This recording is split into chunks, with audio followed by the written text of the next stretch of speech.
All right, so I'm down actually at Nomadic Customs right now, but it's not a video on Nomadic, although shout out to them because he's allowing me to use his garage space right now. It's a weekend, it's an off day. Only Mark and I think one other employee is here working on some side stuff.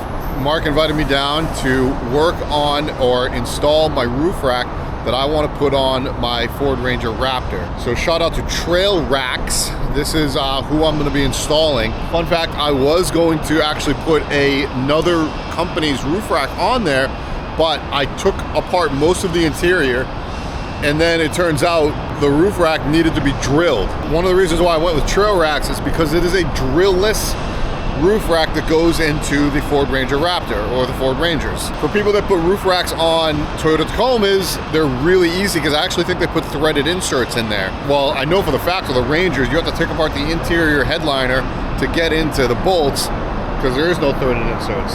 Mark just doing Mark stuff. There he is.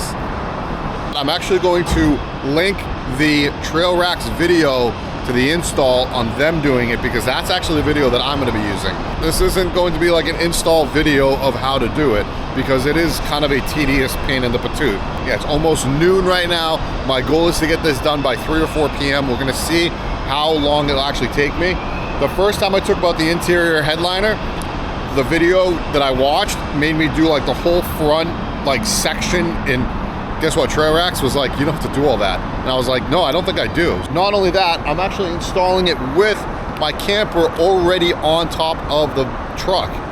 So that's gonna be a challenge in itself. I was gonna do this solo, but I think there's one section where I'm gonna need a second set of hands, maybe even a third set, to help me just lift up the semi-assembled rack and actually kind of finagle it underneath the already installed camper. Let's get a fun, challenging day today. Okay, everybody, so here is the deal. I know myself really too well about how I go about making video content, and I am not a how-to channel, nor am I a how-to kind of guy. It's a very tedious process on how to do a how-to video. It can double, triple, or quadruple your time frame. And because I'm using my friend's shop in this video in particular, a very condensed timetable, I wasn't able to stretch it over to a 2-day span.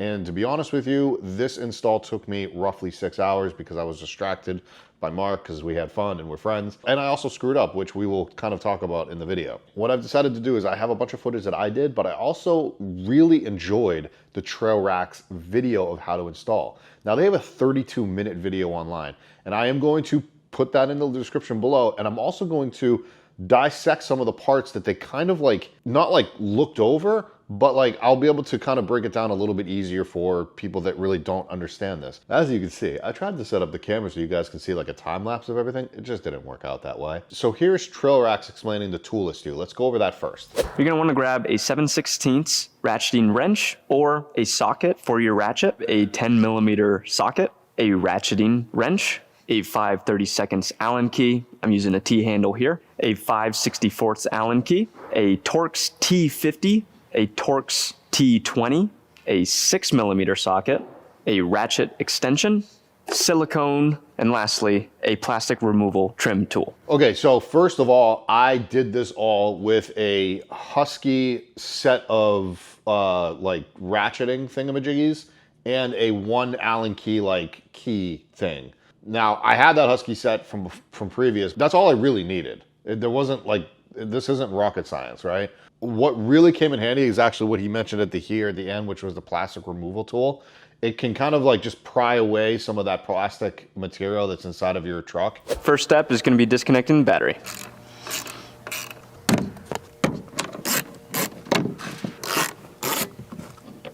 And repeat that process on the other side. The same ratchet, same extension, but swap this out for the 6mm socket.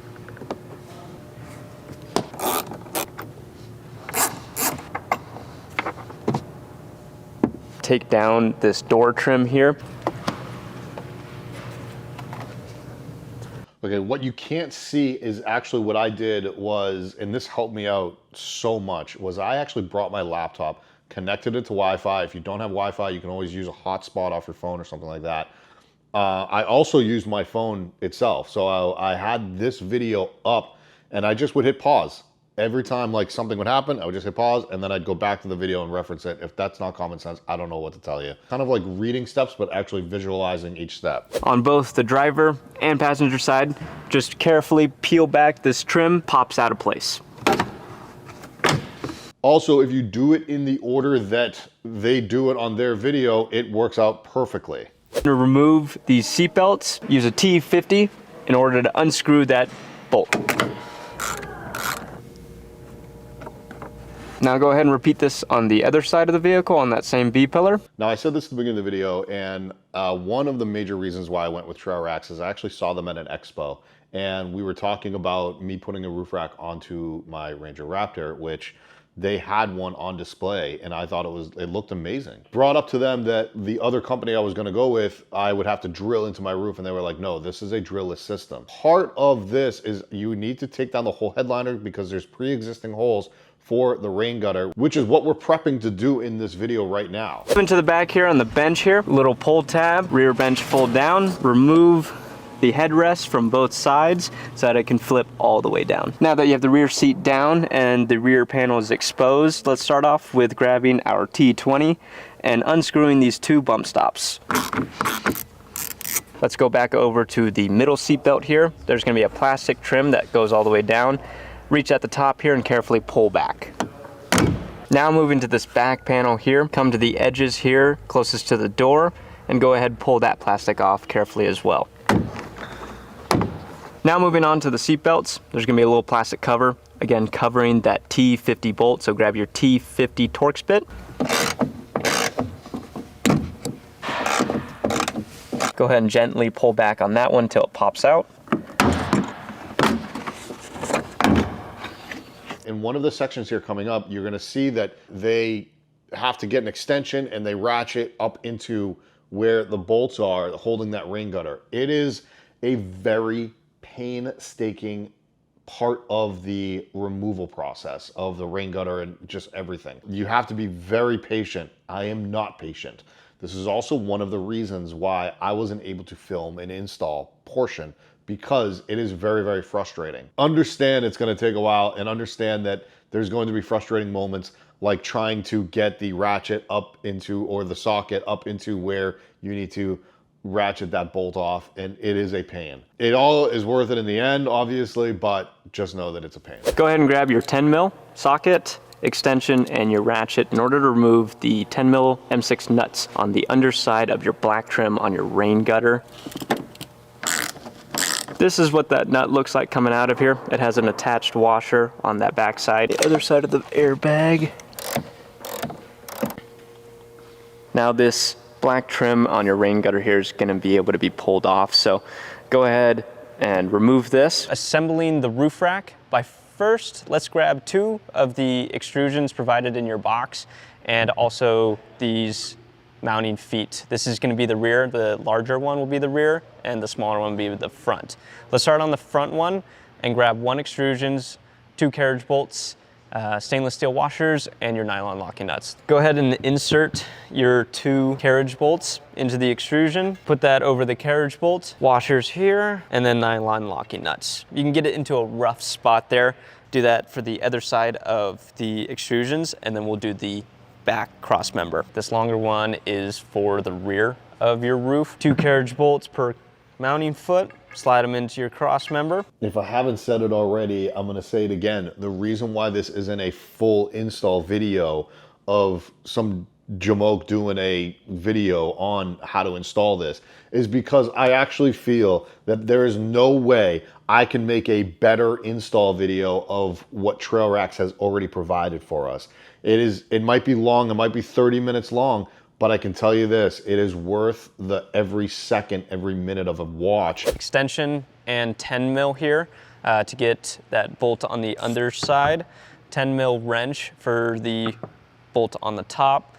The two rubber blocks. So the long rubber block is gonna go obviously with the long mounting foot in the rear, and the short ones for the front mounting foot. And then you also wanna grab your guys's silicone. Okay, so this is the part where I was like kind of naive to the whole process, because I thought that I was able to assemble the entire rack on a table and then just lift it up and put it onto my truck and then, you know, attach it going up through the top there. That is not the case whatsoever. That you actually have to install the front bar and one of the rear bars, not the very rear, but the second to most rear bar during this, and that is what is really holding the rack to the roof, and then you're going to attach the rack itself to those other bars. Now that we have that, grab your guys' short rubber block and also the metal sleeve. You're just gonna insert the metal sleeve into the rubber puck just like that. It'll sit flush. The long parts, obviously the hole is biasing one side. So the side that it's not biasing, the large chunk of rubber is gonna go pointing towards the rear. Same process in the rear. Obviously we're messing with a longer rubber piece. We'll put the sleeve in the hole, just like we did on the front. Grab the M6 40mm length bolts and your rubber hybrid washers and go ahead and drop your bolt through and we'll get the nut on the other side. And just like that, the washer right here, the rubber is compressed. Same process for the front here. Just grab your bolt, wrench on top, ratchet on the bottom, extension, tighten it down till the washer's flat. Okay, this right here is the reason why I screwed up. And it's funny, I was actually messaging TrailRax when this happened. I actually put on the front all the way, rubber block, screw it in, the whole thing, tightened it. It was a pain. I get into later on in the video, and this was the problem with what I did is I didn't watch the entire video in its entirety. So pro tip, watch a install video before doing any work and then using it as a reference going through the entire install process. That's what I should have done, and I did not do it. The reason I say that is because there are other feet that are attached to the rack later on in the video, and there's other rubber blocks that are also used as, you know, just like a placement, like a setting. They have two holes in it, not one, but two, so that the screws do not hit the metal part of your roof. Well, I use those blocks in this front bar section. That is a no-no. Don't do what I did. Apparently it happens though. TrailRax was like, yeah, it happens to people and it is what it is. I was actually contemplating not even putting in the feet in the second position, no middle feet, because I'm not gonna use that part of my roof rack. Again, it's strictly aesthetic. I was actually contemplating this because I already had it installed. But I ended up removing the fronts, peeling off the silicone, cleaning it, and then redoing it all. Probably 4-hour job turned into a 6-hour job. Anyways, back. Now we're on to assembling the rest of the roof rack. We can start on the wind deflector here. We can install the logo plate. It's already installed for me here. We'll go on to grabbing the rest of the extrusions, the side panels, and we'll get those all screwed in together. This is also where I screwed up because I did not put on the mounting plates. I thought I took everything out of the box and I didn't. Could I go back and probably install them after the fact? I think I can. Yeah, it's probably pretty damn easy. Finagle my arm in a way to kind of get them mounted with a screwdriver. One cross member that goes all the way to the rear. The one just in front of it, don't put a cross member there. And the one in the very, very front, the same one that holds the wind deflector, don't put one on that because it's already on the vehicle. Decide whether you want these open spots where you can slide hardware in, either on the driver's side or the passenger side. Middle cross member here that is third to last. So with this big gap, this guy, the next one coming forward, make sure to put 4 carriage bolts in, 2 on each side. These will act as the bolts for the support foot that goes in the middle. So I'll just go ahead and slide those in before you bolt these in. Obviously we can't do that after. We're gonna grab our support feet. You're gonna have these 2 pieces, these 2 L-shaped pieces. I already have an assembled one here, kind of running as an example, and that will have this rubber puck that will lay against your roof there. All right, this is the part where I actually derail from the entire install video that they have done. And the reason that is because they are building this rack to put on a Ranger, I think it's actually a Ranger Raptor, that does not have a canopy style tent like mine. I have a Super Pacific, the Lone Peaks of the world. You've got Go Fast Camper, which is a huge brand, Coon Overland. I could keep going. I don't off the top of my head. With the exception of probably Lone Peak, because Lone Peak has a longer nose, I guess you could call it. I don't know how possible that is doing it with that one, but with the Super Pacific and the Go Fast Camper, this is easily doable, and this is, like I said, where I derailed. How I did mine was I put the wind fairing bar is up on the roof, second to last bar is up on the roof already on my Ranger, and then I put 2 other cross members on. I put the one that actually has the feet mounted to it, and I put the front one after the wind fairing one is on there as well. Why I did that, I felt that it was going to be movable up on the roof, so I got myself and Wes, which was at Nomadic Customs, luckily, to kind of lift that up. Once we got up there was a lot of fidgeting and kind of maneuvering it in a way that I could make the rest of the bolts all go in there. Now, here's the thing. I actually had to get up there and I fastened the support feet, but I was still able to move them on the extrusion. When I got up there and I felt that I was able to get my arm underneath the tent, but above the rack, and you could barely get it in there to maneuver stuff around. Some sort of angle ratchet or another type of ratchet, you just have to still tighten up those bolts. Once that is done, then I put in cross members, or I'm going to, and I'll go out to the truck and show you right now.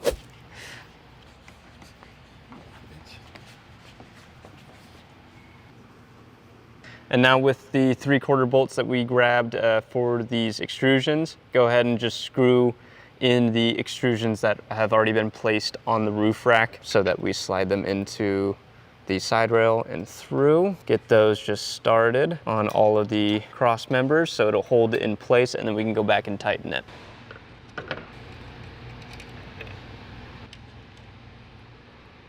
We got the roof rack on. Everything's tightened up. This would be your time to Loctite the roof rack as well, all the bolts. Now we're on to putting the interior back together.